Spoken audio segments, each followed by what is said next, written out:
how do we get into the state of presence?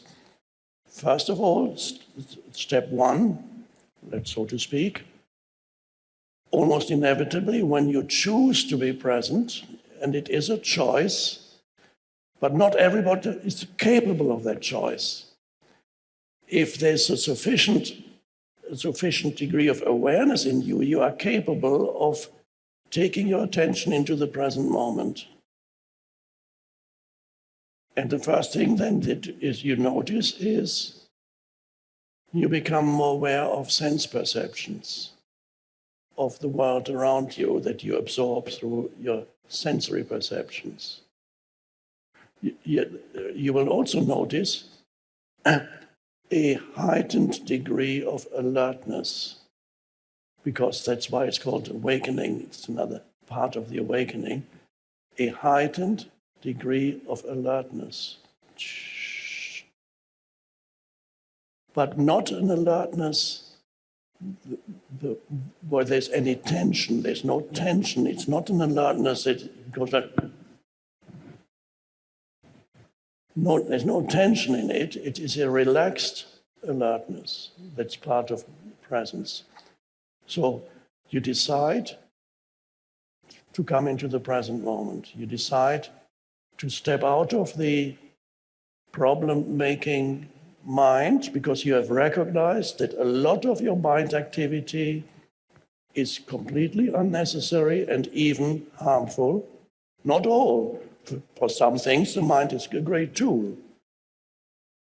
But a lot of the time, it does not solve the problems of life, it creates the problems of life. So you take your attention out of the stream of thinking and bring it into the present moment. So it could begin with sensory perceptions. Suddenly there's an alertness that wasn't there before. Why wasn't it there before? Because your consciousness was being absorbed by thoughts. Your consciousness continuously incarnated, which means took form as thought. Your consciousness incarnated into thought forms continuously. And you were not aware of consciousness, because consciousness always assumed a thought form, incarnation.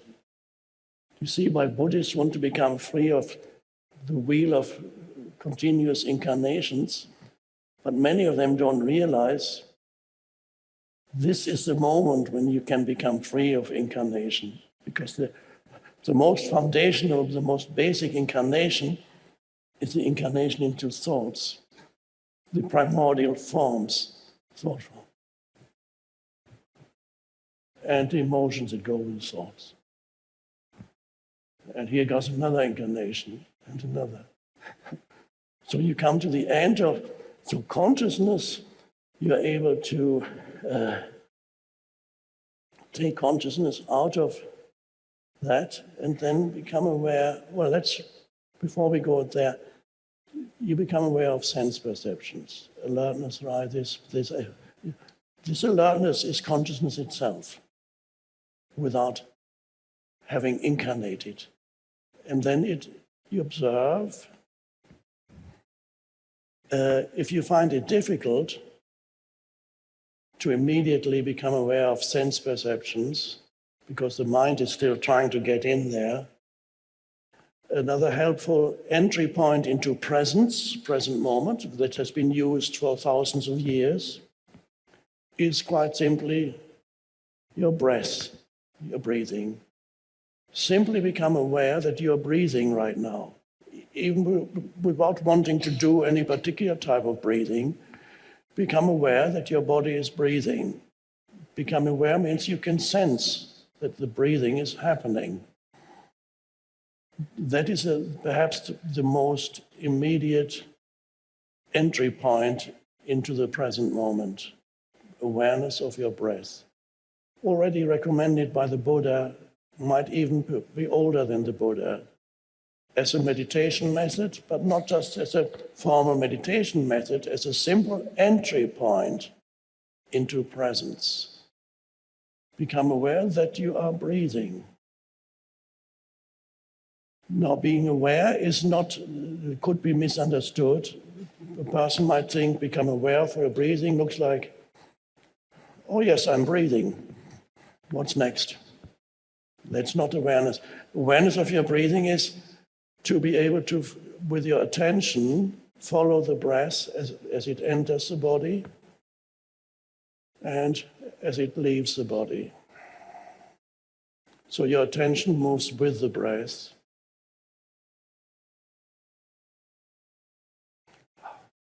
Now what that does is, quite simply, it removes, effortlessly, it removes thinking. You can't do both. You can't be aware of your breathing and think at the same time. Occasional fragments of thoughts may come in, but they immediately dissolve again. You can verify for yourself. Are you breathing? Just checking. Are you breathing? Are you aware that you're breathing right now? Now, it's sometimes the awareness can sometimes have the effect of lengthening your breath, almost without wanting to. So when you become aware of your breathing, that's a wonderful entry point into presence. You are aware of your breathing, and thinking subsides. Okay. Next thing that could happen is you're not only aware of your breathing, you're also aware of the energy field in your body, not the physical body, but that which, and the animating presence, that which animates the body, the life within the body, not the physical body. And you can sense that. Your breath can put you in touch with that. As your breath moves into the body, you feel it going into the abdomen and then spreading out the rest. You can feel the body is alive. You can sense, I call it the inner body. You can sense the energy behind the physical manifestation of body. And so thinking subsides. And then it's easy to take the next step. Well, let's start. Breathing.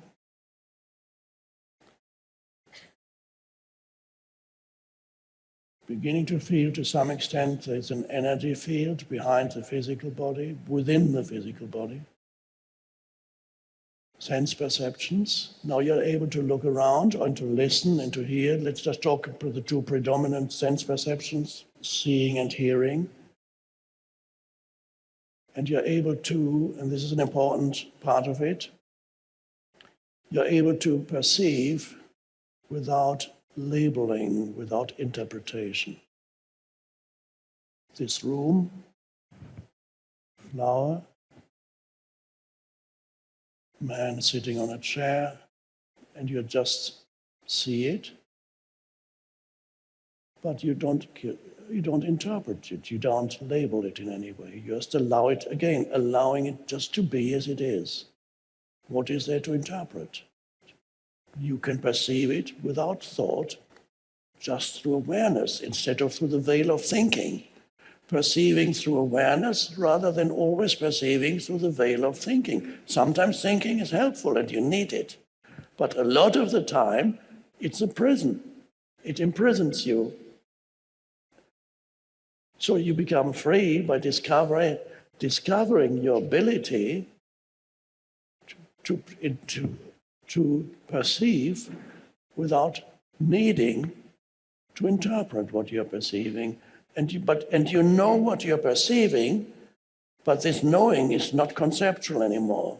When you look at another human being in that state of perception, of non-conceptual perception, in a way, you know that you're looking, that there's another human being, but not conceptually.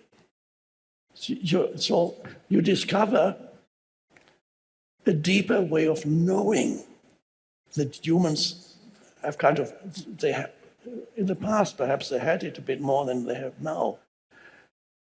You can know something, there's a knowing through concepts, but there's a deeper knowing where concepts are not needed.